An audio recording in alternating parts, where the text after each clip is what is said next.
Assalamu alaikum, brothers and sisters. I'm Malik Hodge, and this is War Alert. Brothers and sisters, we're at war.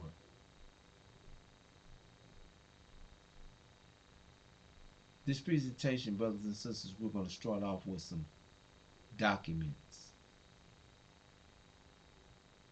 that you need to see. And we'll get into our discussion immediately after viewing the documents.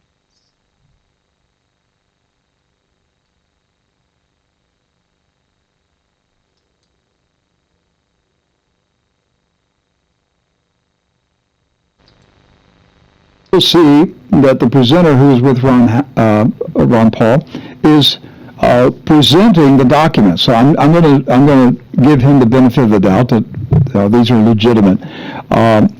What they are claiming is that the Department of Defense recently revised, updated a Pentagon directive that now allows the U.S. military to use lethal force on American citizens on American soil. Let's watch, and we'll stay on the story, see what else we find. But we want to start off with a headline from Zero Hedge. It's a pretty hot headline. U.S. military now is authorized to kill Americans on the U.S. soil. That can't be possible. Yeah. This would open up the door for the careless use, and it's more frequent and legal. It'll be legal now, so nobody will have to worry about that. Send in the troops. We need you to shoot a couple of these people. Yeah.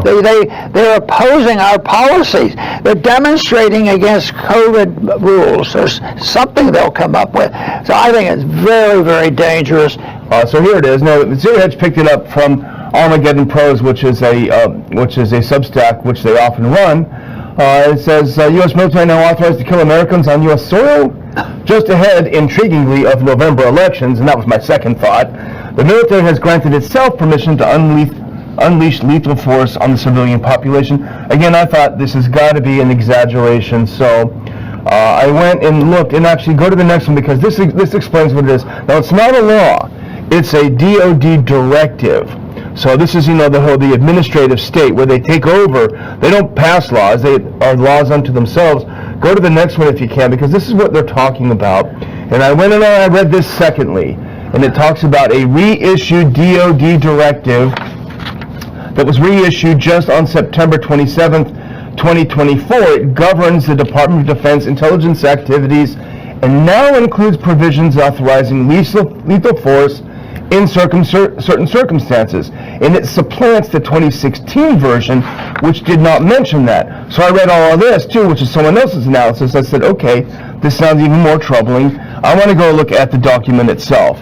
And so go to the next one. I actually went and looked at the DOD directive. It's DOD Directive 5240.01. Now go to the next one. I'm just going to get to this really quick so I can just show people this is on their own website. Now this is Section 3 of that directive.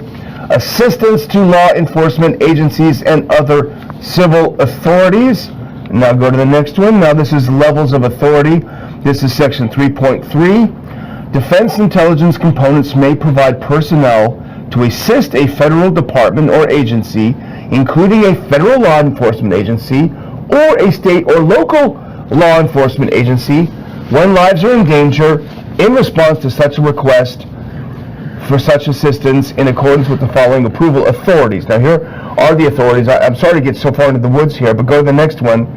Responding with assets with potential for lethality, and I underlined this, I highlighted it, or any situation where it is reasonably foreseeable that providing the requested assistance may involve the use of force that is likely to result in lethal force, including death or serious bodily injury. I'm sorry to bog the discussion down with that, Dr. Wall, but I really wanted to hone in on this is their actual document. It's not just someone's analysis.